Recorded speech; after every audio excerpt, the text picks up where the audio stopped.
roles for the monarchy in Monaco. But her fairy tale marriage was cut tragically short. Grace Kelly has died. When she died, a light went out of Monte Carlo which has never been lit again. Grace's death shocked the world, but it also left 3 grief-stricken children, Caroline, Albert and Stephanie, struggling to forge lives without a mother. They were thrown into this terrible state, and of course, if you are royal, the show goes on. For decades, the 3 children suffered misfortune in marriage as they grappled with Grace's death in different and dramatic ways. Stephanie rebelled against royal life, while Caroline was continually unlucky in love. Stephanie literally went off and joined the circus. She went totally to pieces. He was obviously the love of her life. And Albert gained the reputation of a playboy prince. Was he tempting fate? Was he taking a risk? Was he trying to destroy his future? I have no clue. Was it their mother's death, a curse, or just being spoiled rotten? For the rest of eternity, none of the Grimaldi family would have success or love or happiness in marriage. When you perceive that, your mother was the greatest gift to Monaco, it must be really difficult to work out your place in that story. Will I ever measure up? Can I ever be as good as her?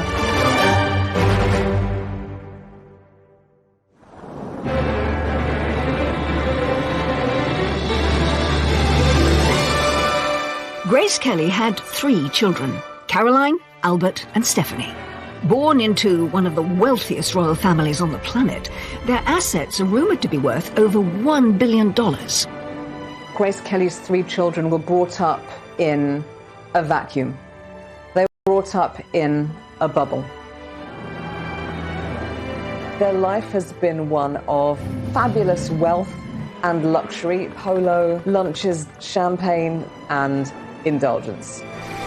Despite their lives of luxury, there were challenges for all 3. The 3 children have all had their ups and downs. They've all had their fair shares of marital difficulties and tragedy. Every family has its trials and tribulations. The huge difference between ordinary folk and the royal family is that there's this spotlight onto them, and the press is always waiting to expose any of these things. The family suffers from what lots of rich, famous families do. I'd say they have more money than sense. But growing up in the House of Grimaldi might not be the fairy tale it seems. On the 23rd of January, Knight was born. She had to always be the good girl, to observe protocol, to do the right thing, to say the right thing, all at the right time. Grace, because of her own childhood, was a strict disciplinarian, so she spanked her eldest daughter for being naughty, and she once said, "I spanked her every day." Albert came along just over 12 months later. As the first male child, he had a date with destiny, that he would one day follow in his father's footsteps as ruler of Monaco. But it was a fate young Albert struggled to grasp. When asked what he'd like to be, he said he wanted to be a cowboy. He found it very hard to sort of engage an ambition for himself, since his role in life was very much laid out before him. As heir, Albert came under the tutelage of his father, Prince Rainier, said to be far stricter than Grace and often absent, preoccupied with the business of ruling the principality. Prince Rainier was extremely wary of other children and of other families getting close to the royal family at Monaco. He didn't really understand why his children needed friends. Caroline's fond of telling a story about how when they were young, they would pretend they were poor, she and Albert, when they played, so they could be like other children. The fact is, once you're in that fishbowl, you're in that fishbowl, and no matter what people do to try to make your life normal, it's not going to be. Born 7 years after Albert in 1965, Stephanie, the youngest, perhaps experienced a more relaxed childhood than her older siblings. Well, Albert once said that Stephanie learnt very quickly how to wrap her mother around her little finger. I think Stephanie was probably a little bit more spoiled than the others and maybe allowed to get away with a few things. Stephanie was inseparable from her mother. But their close connection meant that, together, they went through one of the most dramatic events to hit the House of Grimaldi. What should have been a simple trip, Grace driving her daughter to the train station, turned into a tragedy that would go down in history. Grace was driving round the infamous hairpin bends of the Corniche outside Monaco when she crashed her car. And so Grace Kelly has died. On the 14th of September 1982, Grace Kelly, Hollywood princess turned real royal, died, aged just 52. Grace Kelly and Stephanie were supposed to be catching a train that would take them to Paris. And they were really excited about the trip. So the little metallic green Rover, very sporty little car, it was full of hat boxes and suitcases. They didn't need a chauffeur because he wouldn't fit. So Grace Corniche are treacherous. I mean, there's endless winding bends. People always will come up with conspiracy theories. She may have had a small stroke or something like that, but she lost control of the car. When she came to, she was disorientated. She jammed her foot on the brakes. Now, there's a bit of doubt around this because it might be that she had accidentally jammed her foot on the accelerator and the car went faster. Stephanie reached for the handbrake, but terrifyingly, the handbrake didn't work. The car was out of control. It slammed through a wall and plunged around 100 feet off the side of a cliff. It was reported afterwards that neither Grace nor Stephanie were wearing their seatbelts. Stephanie was injured in the crash. She had lost a tooth. Her mouth and her tongue and her lips were all cut up.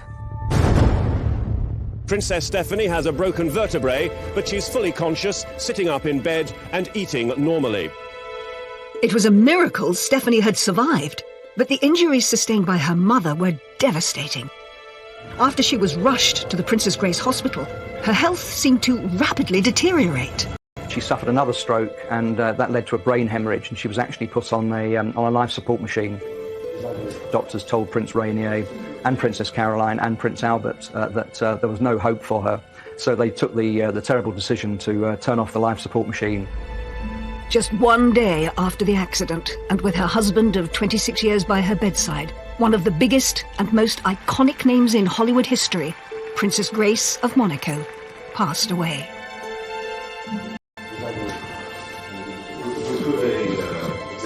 Globally, people were very upset. Grace Kelly had been really the brightest light of Monte Carlo. When she died, a light went out of Monte Carlo which has never been relit again.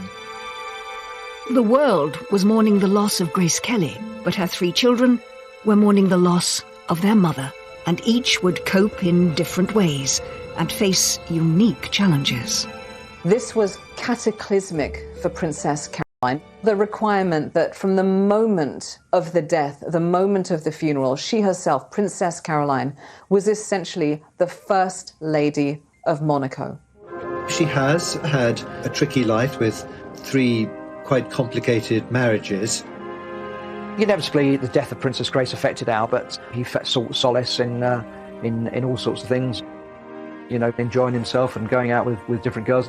Prince Albert didn't want to grow up. His behaviour was very much of a teenage boy. He'd see a beautiful model, he'd see a beautiful actress, and his attention was with them. The House of Grimaldi was traumatised. But was this down to tells of an evil curse, one that would jinx the family forever? As it's purported to be Prince Rainier I in the 13th century who kidnapped a beautiful maiden, alas, raped her, and she then developed witch-like powers and said that she would put a curse on all future generations born into the Grimaldi family. For the rest of eternity, none of the Grimaldi family would have success or love or happiness in marriage. They've struggled to find lasting life partners. But whether that's a curse or just really bad luck, that's open to debate. The monarchy themselves seem to go by facts and not fiction. Journalist and author Joel Strawty McClure first met Prince Albert in 1988, who told him how the curse is perceived within the House of Grimaldi. He basically said that their family was no different than any other. So he takes it with a grain of salt. And, you know, Prince Rainier, his father, also said that we have the same faults, defects, and attributes as any other human beings. Just because we're royals does not make us immune. Despite rejecting there being any truth in a curse, it has still been an unfortunate shadow hanging over them. None more so than Stephanie, whose life was thrust to the forefront of public attention in the aftermath of the crash.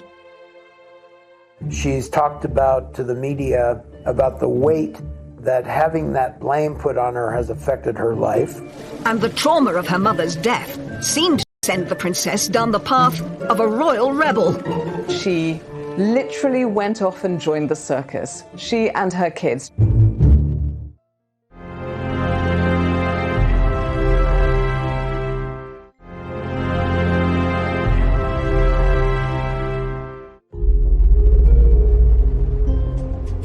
At the age of just 17, Princess Stephanie was thrust into the spotlight as speculation started to spiral that she had caused the accident that killed her mother, Grace Kelly.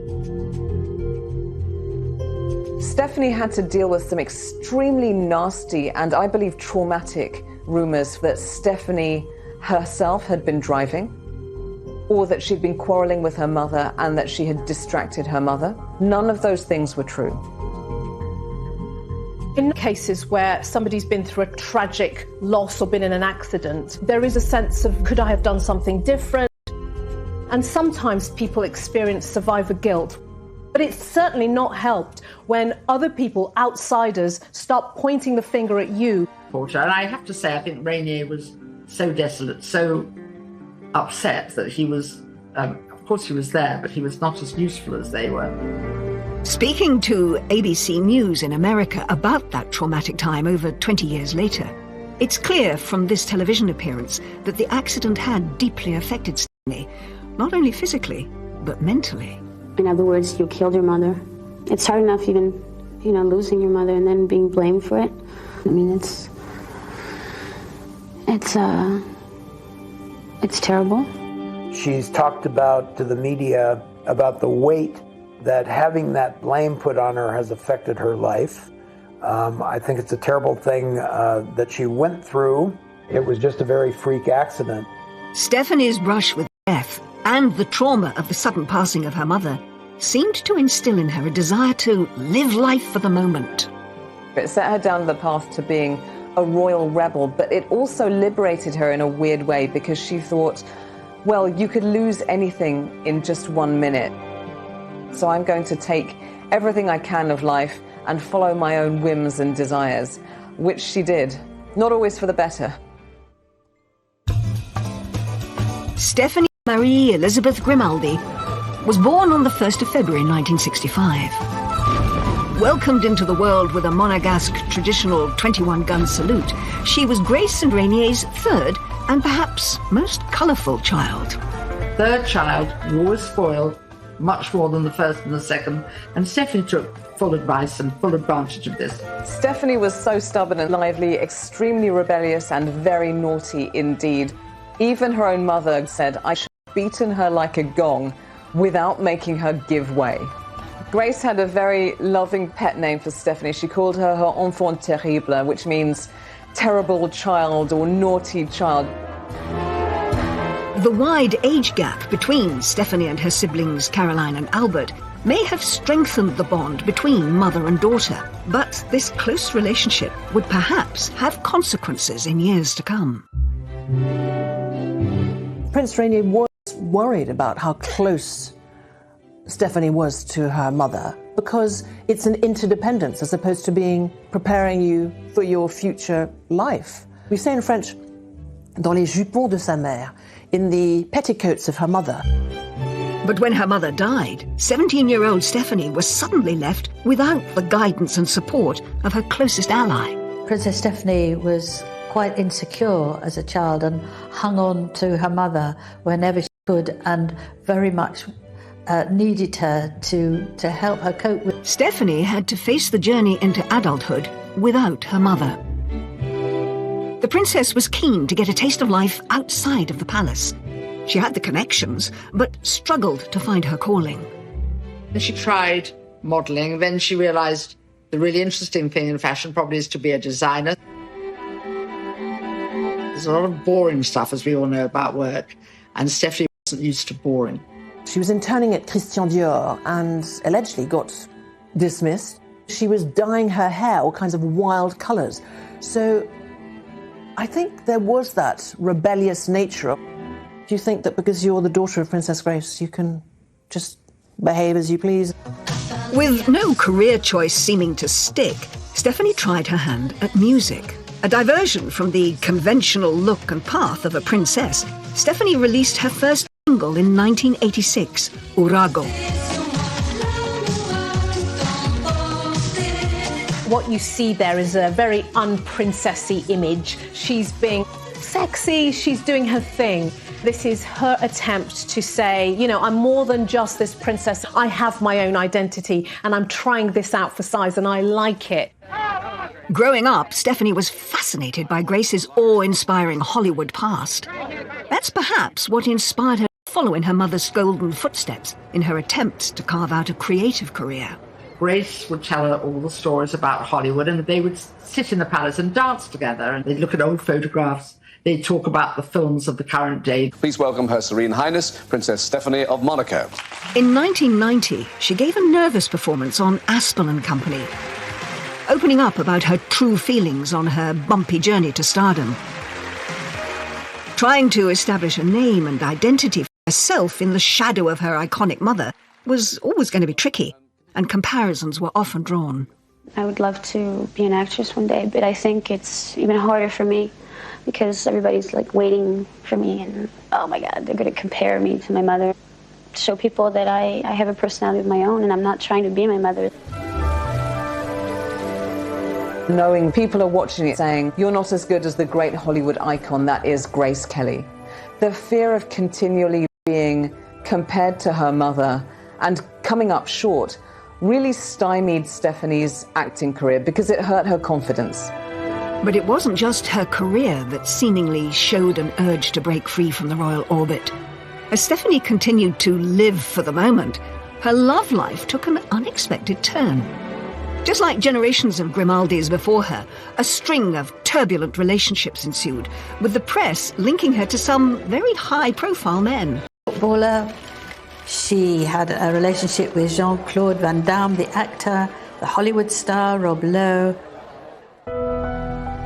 And in 1991, she got together with Daniel de Cruet, her bodyguard and a former fishmonger. It marked the start of a very lively love life. Prince Rainier mistrusted him very strongly, and he began to suspect that his daughter did not have a very solid sense of what was good for her in relationships. He was already involved with another woman who was 6 months pregnant, but they fell in love, and Stephanie actually ended up marrying him, and they had 2 children. I mean, I think he was probably the biggest love of her life.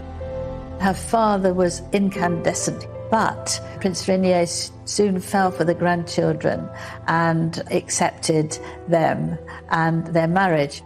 But hopes of a fairy tale ending were soon dashed. Less than a year into the marriage, things took a dramatic turn when a series of candid photographs of Daniel were published in Italian magazines.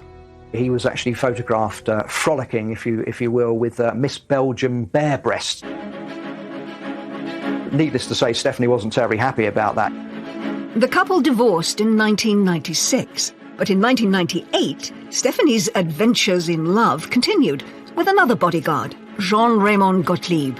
She had a child with him, a daughter called Camille. The father was not named on Camille's birth certificate, and in fact it was only revealed decades later by the daughter herself on Instagram.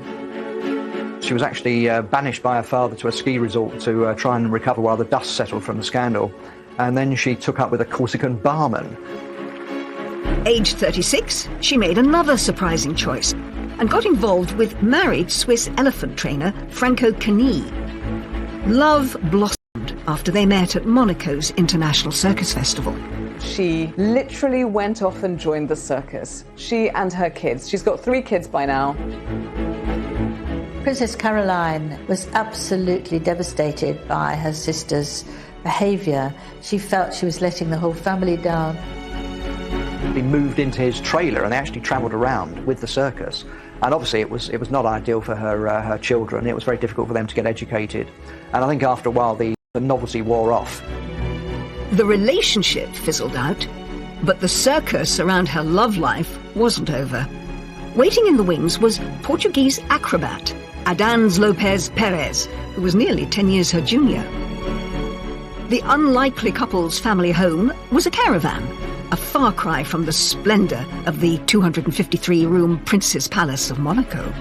Eventually she moved back to the luxury of the palace. It may appear to some that her love life was cursed, or that its chaotic nature was perhaps a reaction to her mother's tragic death. But it could be just as Stephanie has said herself. I may be a princess, but above all, I'm a human being. If you step back and look at their lives, which was very, very small, a very tiny bubble of people were allowed to enter into it, you have very little life experience about what people are like, what relationships are like. So I wonder whether this is a way of experimenting. I'm going to go for all kinds of different people that I find exciting because they're opposite of duty and restraint. I think that's one of the problems that probably Stephanie's had, because you've got a palace to move back into. You can live the rest of your life very comfortably, having walked out of a marriage. Prince Rainier was reported to be despairing over his daughter, and his displeasure with her behaviour may have been communicated in his will. Apparently, he left her only 1%, and he left Caroline and Albert more. Albert, obviously, he's the reigning prince, would have been left most of the bulk of the money. I think 1% of the money of the Grimaldi royal family would take care of us all. At the age of 56, Princess Stephanie may not have managed to find happiness in her relationships, but she perhaps gets the love and praise she craves from her 3 children and her philanthropic work. We've seen the young girl going through all those different phases and learning as she goes. And this is natural for somebody who's been through so much to then get to a place where they're emotionally mature, they have their own family, and they can curate the life that they want to lead now. And that seems to be the space that we find Stephanie in. She's not married again and feels content with herself for being a mother and helping others who are having a difficult life. She's very much involved with her charity work, an AIDS charity and animal charities. I think Grace would be pleased that the wild child has finally grown up and she's finally found happiness and seems a lot more serene. Princess Stephanie's colourful life may have raised some eyebrows, but the pressures inside the palace were perhaps felt even more by her eldest sister. Before her mother's death, Caroline sought freedom from royal responsibility. He gave her an escape route. He was her key out of the kingdom. But all of that changed when Grace died. Caroline had to look immaculate, behave immaculately, because her reputation is Monaco's reputation.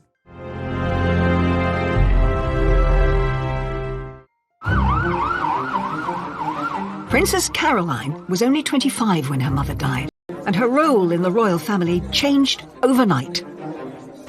No one could have predicted that she would have to take the reins so young. This was cataclysmic for Princess Caroline. The requirement that from the moment of the death was essentially the First Lady of Monaco. Eyes of the world were on her and she couldn't put a foot wrong. She immediately had to learn and reflect all of the royal protocol. She had to look immaculate, behave immaculately, provide no grounds for any possible criticism because her reputation is Monaco's reputation. Caroline was stepping up, something her sister, Stephanie, would never have endured, and her brother, Albert, wasn't ready to take on. Prince Rainier described it as a miracle that after this tragic accident had taken her mother, and sad as she was, Caroline just automatically stepped into her mother's shoes. As Rainier said, she had the spirit of her mother. And that spirit was evident in this interview with the American interviewer Barbara Walters. Head held high, she put on a mature performance and revealed how her mother's guidance enabled her to be so resilient. She was such an outstanding person. She gave us a strength that when she died, we were able to keep going, and we all stuck together, and it worked.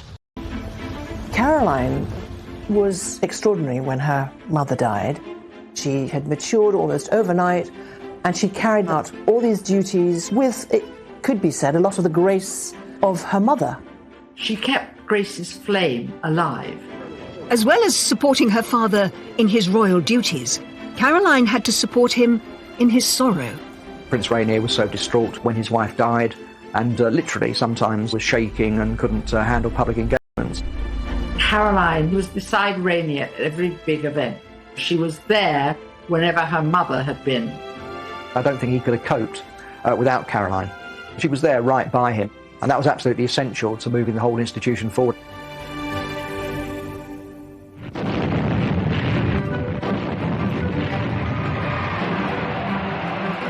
The birth of their first child was a beacon of light for the Grimaldi family. Born in torrential rain, there were high hopes for Princess Caroline. Princess Caroline was born in the middle of this huge storm. And local superstition has it that's a very Mediterranean climate, and rain is always a good luck sign. And since there was this feeling, there was this curse on the Grimaldis, everybody thought this girl will have real character because the rain has come down during her birth. For Caroline, the pressure was on. There was no space for her to say, hang on, I know this is what I'm supposed to do, but what about what I want? What about my hopes and desires? What if they compete with what's expected of me? Is there any space for me to do that? And the answer was no. There was no space for her to misbehave. Although Caroline had managed to step up to First Lady and handle it so well, it was a far cry from the lifestyle she'd become used to in her university days in Paris.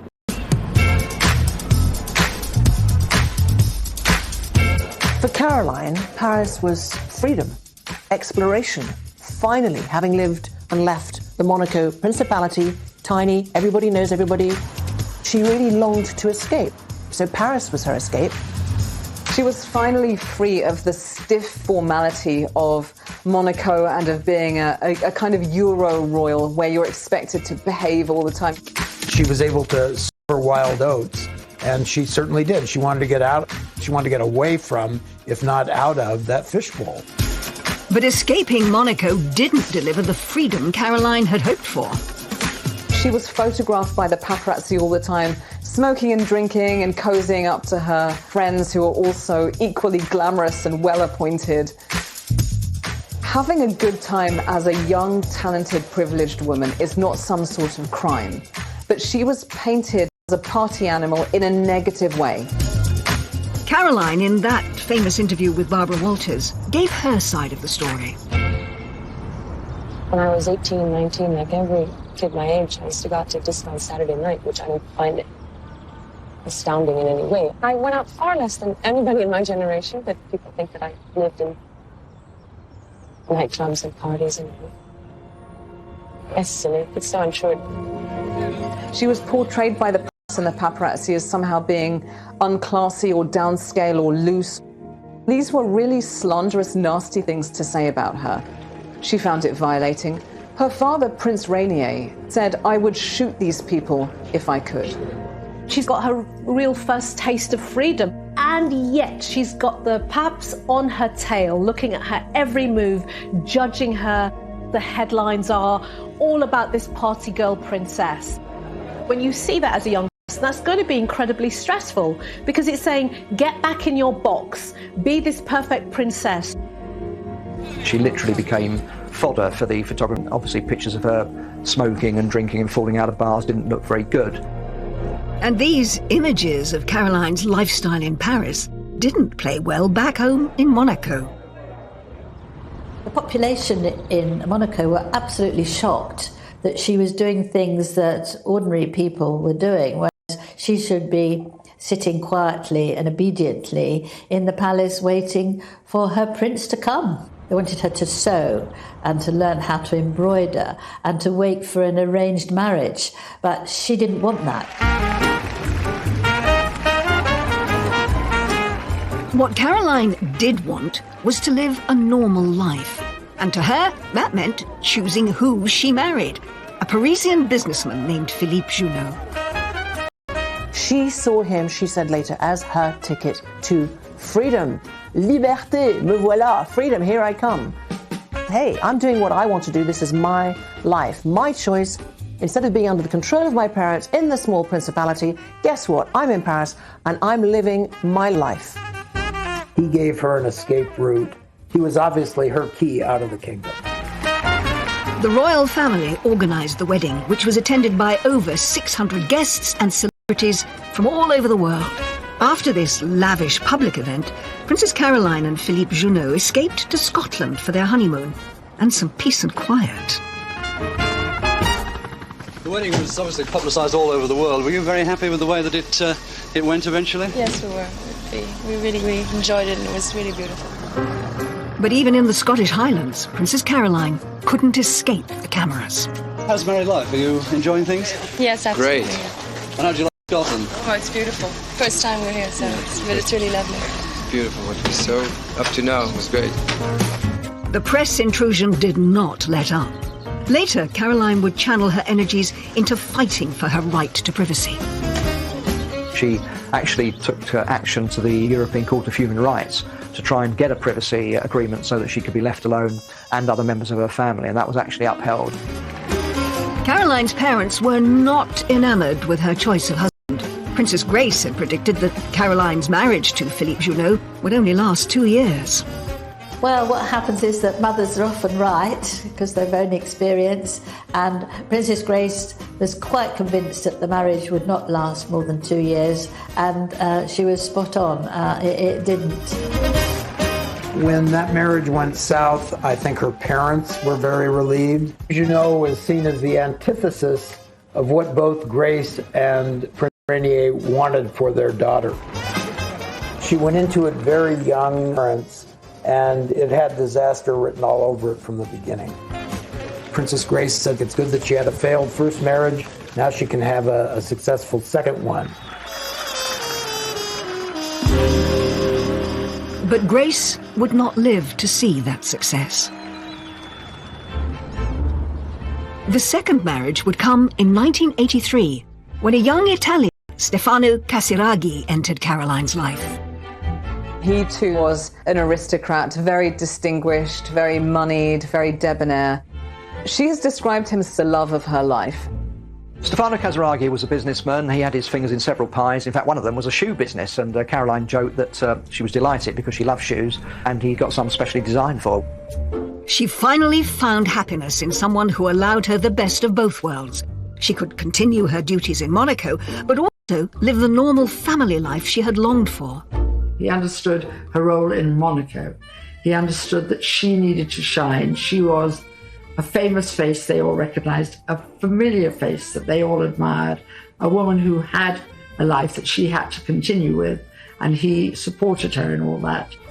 Caroline might have found the love of her life, but her father was less impressed. Stefano Casiraghi was younger than Princess Caroline, Italian, and had a reputation that did not please her father, but I'm not sure any man would have pleased Prince Rainier. Despite her father's issues, Caroline and Stefano married in December 1983.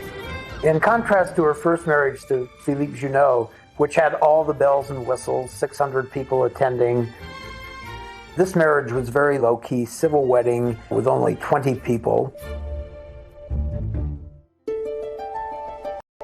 The marriage was a success. Caroline and Stefano were happy. They had 3 children, Andrea, Charlotte and Pierre. Had Caroline managed to break the Grimaldi curse?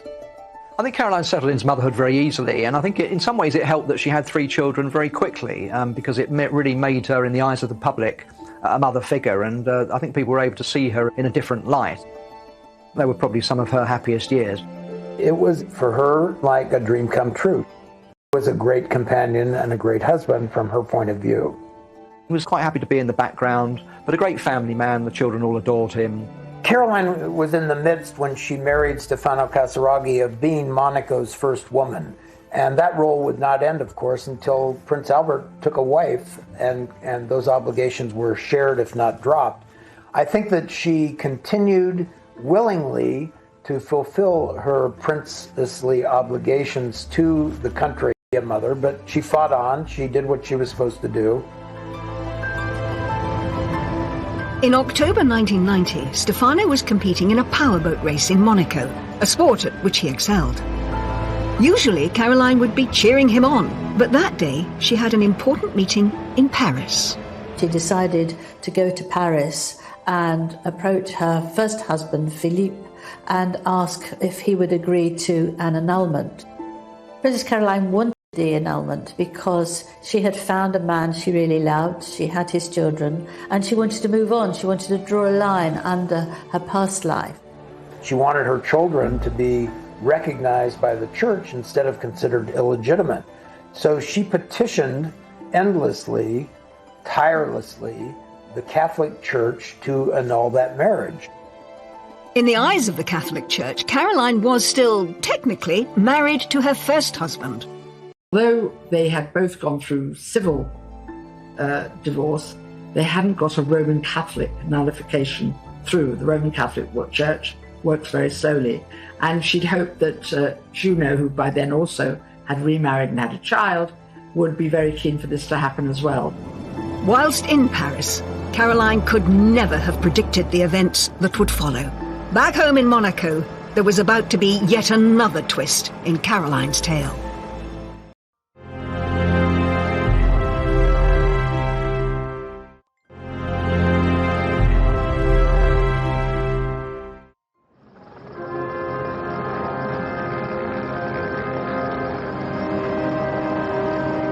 In October 1990, Princess Caroline was in Paris, and her husband, Stefano, was competing in a powerboat race in Monaco. During his race, Stefano's boat capsized, and he was killed, leaving Caroline widowed with 3 young children. The irony, of course, in Stefano's death was that this was going to be his last time of boat racing. He decided it wasn't safe and that he was going to give it up and turn to shipbuilding, which would be much safer. It was a very responsible decision if he was father of 3 children, but tragically, it was not to be. Caroline's world had fallen apart again. The man she had found who could support her in her royal role was gone. Here she is moving forward with her future. It looks positive, it's hopeful, it's going in the right direction. And suddenly, out of nowhere, her reality is pierced by this terrible, devastating loss. Her husband died. It brought back memories of her mother as well, and she thought the 2 things triggered each other. And she really did struggle for a couple of years. She was only seen out and about very rarely in public, mainly wearing black and dressing very somberly. There's an interesting shift in family dynamics when Princess Caroline then looks to her father and leans on him and expects him to step up emotionally for her, just as she stepped up to him when her mother died. Stefano's funeral took place at Monaco's Cathedral of St. Nicholas, the same place Caroline's mother's funeral was held. Princess Caroline's world fell apart. It didn't fall apart in a messy way. It fell apart in a royal way, which is worse because all of that suffering and pain and horror, you can't really express it at all. So it's all happening on the inside. It was really a very sad sight for anybody to witness. I don't think I've ever seen a woman become more dejected, upset, transformed, gaunt than Princess Caroline was in the aftermath. It was just another tragedy to hit the Grimaldi family. On top of everything else, Caroline's marriage still wasn't legitimate in the eyes of the Catholic Church. Not only had she lost Stefano, but her marriage to Stefano wasn't recognised. And I think during a period of dreadful loss, that would have been another layer of grief. That this is the love of my life, and our union isn't even recognised yet. It would take a decade for the situation to be resolved.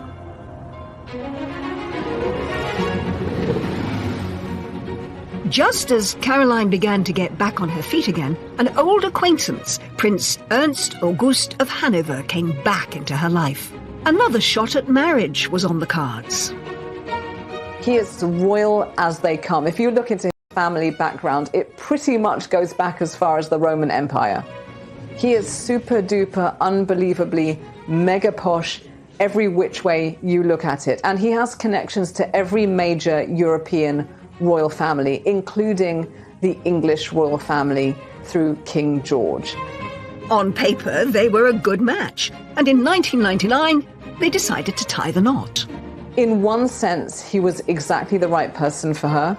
But in terms of his character, he was bad, bad news. Alas, he doesn't always have terribly royal or regal behaviour. Indeed, he has urinated in public, he allegedly has broken the nose of a cameraman, and woe betide, and what a crime of lèse-majesté, he kissed the Queen. Checkered past, and I think Caroline thought that, marrying somebody who had the right credentials, but obviously knew about his colourful private life, and I think she thought she could possibly tame him, but in fact he carried on as before.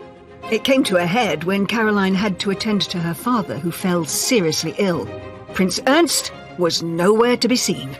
He actually was in a coma in hospital, brought on by heavy drinking, and at one point he was actually hovering on the brink of life and death, and so it was quite possible that Caroline was going to lose her father and her husband in the same week. The one time that she really needed her husband, he himself was ill. Caroline's third marriage had broken down. They went their separate ways because he brought shame and scandal into her life.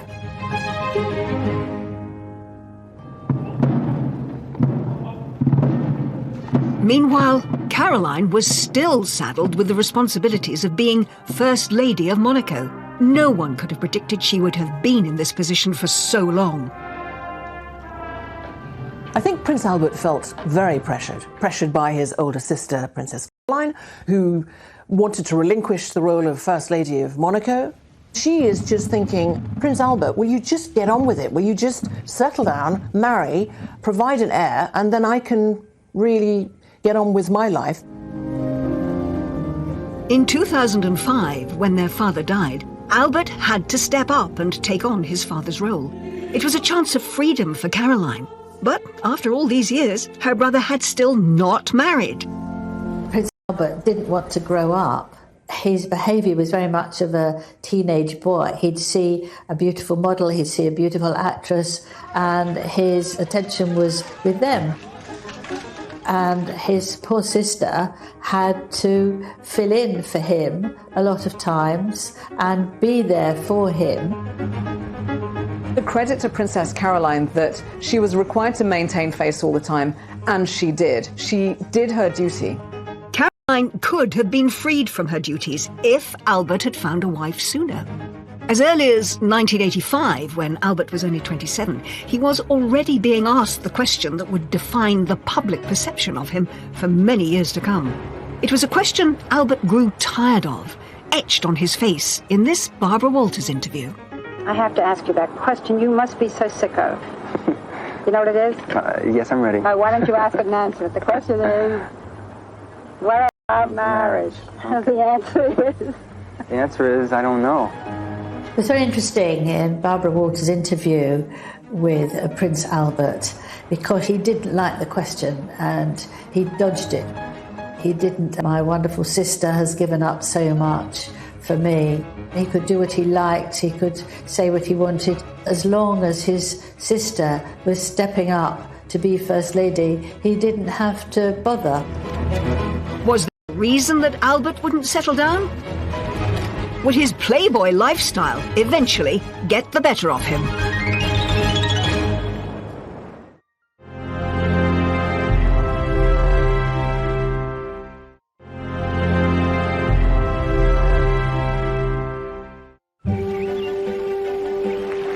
From the moment he was born, the second of Grace and Rainier's three children, Albert was destined to become ruler of Monaco. But from an early age, it was clear it was something he wasn't necessarily looking forward to. You can hear from his own mouth somebody who's saying, I just wanted to be a cowboy. I found doing the royal stuff boring. So you've got this real tension between born to rule and I just want to do my own thing. And that, I think, we see play out in his life. It was a feeling that spiraled after his mother died when he was just 20. Albert was delighted that Caroline stood up to take the bulk of the family's royal duties.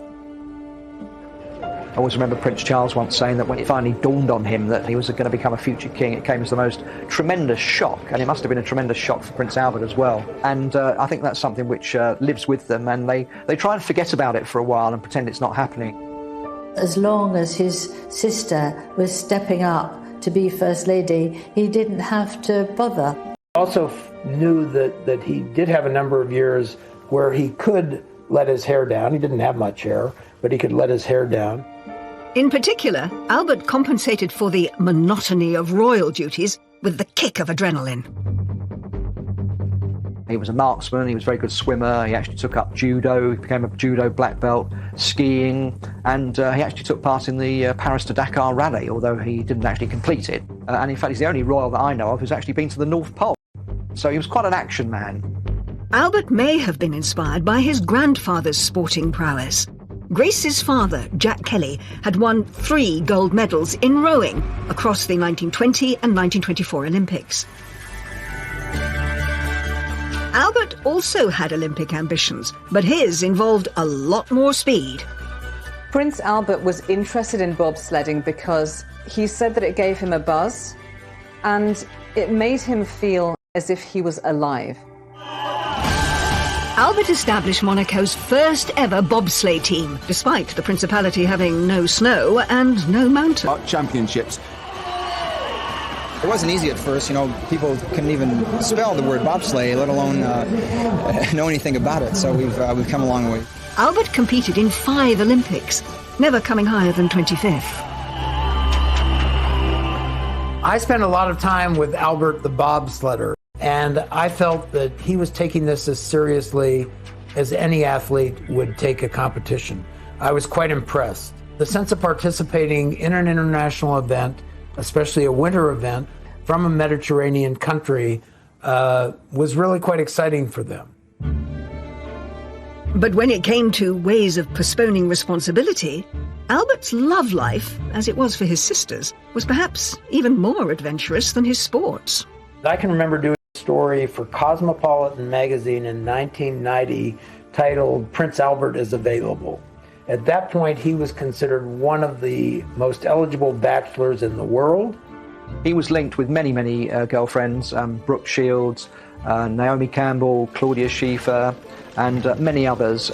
He was having a fairly hedonistic lifestyle and trying to forget that his destiny was eventually to take responsibilities. The prospect of Albert knuckling down and finding a wife to take on Caroline's duties as First Lady seemed remote. In 1987, former Playmate model and German actress Bea Fiedler claimed Albert was the father of her child Daniel. There was a certain amount of controversy about where the DNA for the testing had come, and a judge actually threw that case out, so that wasn't proven. Albert's risky behaviour seemed tailor-made to spice up what he described as boring royal duties. But it was clear his Hollywood mother's life and death also weighed heavily on him. What a fate to have Grace Kelly as a mother. I mean, that beauty, that charm, that vivid intelligence, that charisma. I think that Albert must have felt both the weight of the expectations on him and the public role that he was absolutely, clearly expected to play. I think what he got from his mother was not anything she said, but who she was and the way she carried herself and the way she herself had adapted to becoming Princess of Monaco. He certainly has a sense of calm and lack of drama and acceptance of things that seems to have come more from his mother than from his father. He certainly has a greater sense of equanimity than his sisters do. When you perceive that, you know, your mother was the greatest gift to Monaco and was this beautiful, incredible actress who became, if you like, the perfect princess, it must be really difficult to work out your place in that story. Will I ever measure up? Can I ever be? In 2005, he was still unmarried and Caroline was still First Lady. Just 6 days before his accession came another bombshell that hinted that Albert wasn't going to settle down anytime soon.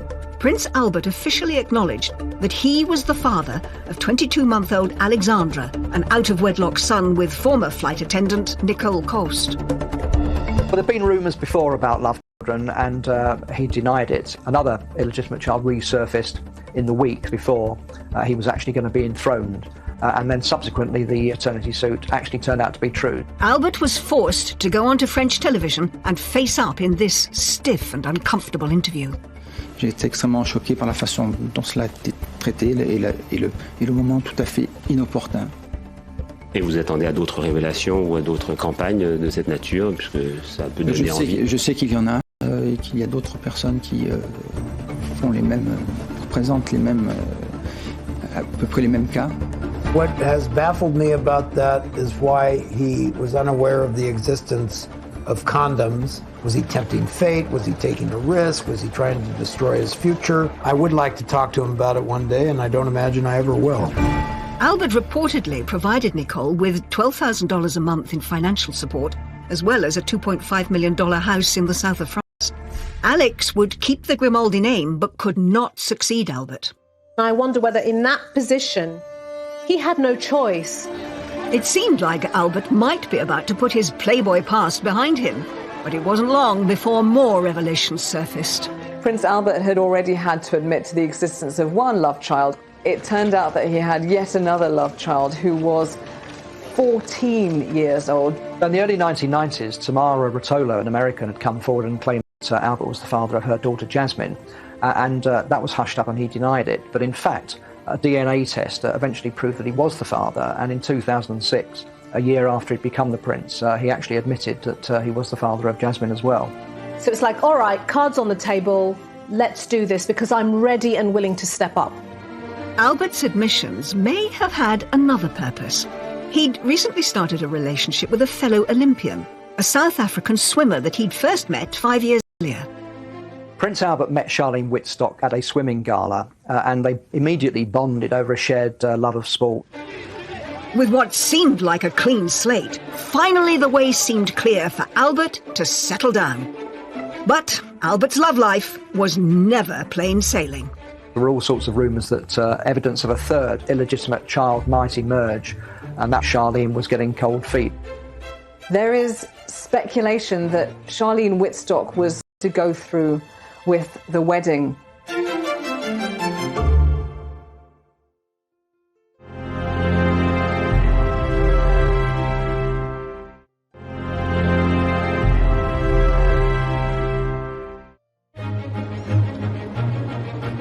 By 2010, all three of Grace Kelly's children, now in their 40s and 50s, had spent their entire adult lives cursed by an inability to find a happy marriage. It's the third marriage that Caroline has had, and it's come to a bad end, as both of the others have. And now she lives alone. She's back living where she grew up. It's like returning home to the roost. Stephanie has stepped away from the limelight and lives a much more quiet, discreet life, and that is understandable. But there was hope for Albert. In June 2010, Albert was sat on the side of the bed as his girlfriend of 5 years, Charlene, was packing to leave the apartment. He did it in a very straightforward way. No violins, no beachside romantic setting. He was just in Charlene's flat and he said, "Would you like to marry me?" And she thought he wasn't being serious. He'd actually rang her father before he proposed to Charlene. He chose the timing very badly. He rang Charlene's dad when there was about to be a very big football match in the World Cup, South Africa versus France. Her father congratulated him and said, "That's great, I now have to get off the phone. There's a football match I want to watch." I don't know at the time if he immediately knew that this is the woman I want. He has told me that he felt sorry for anybody who would become the Princess of Monaco due to the fishbowl effect and the obligations that come with that role. But he obviously waited a long time before he chose someone and was sure after a number of years that she was the one. I think in retrospect, that was his timetable. After years of failed relationships and two confirmed illegitimate children, Albert's engagement to Charlene was announced on June the 23rd, 2010. But marrying a prince isn't an easy thing to do, especially one with a mother like Grace Kelly. I think Albert was worried about the inevitable comparisons to Grace Kelly, and he was concerned that Charlene might not be able to cope with it, knowing that you're forever going to be compared to them. And put on that pedestal. So it was quite a big decision to make. Grace Kelly had struggled with intense loneliness at the start of her royal marriage, struggling to come to terms with being a princess. Albert feared the same would happen to Charlene, risking both her and his happiness. The rumours of him being a playboy, of him being a womanizer, really bedeviled his whole, teenager adulthood right past. On the 2nd of July 2011, the most glamorous, high-profile event since the 1956 union of Prince Rainier and Grace Kelly took place at the Pink Palace.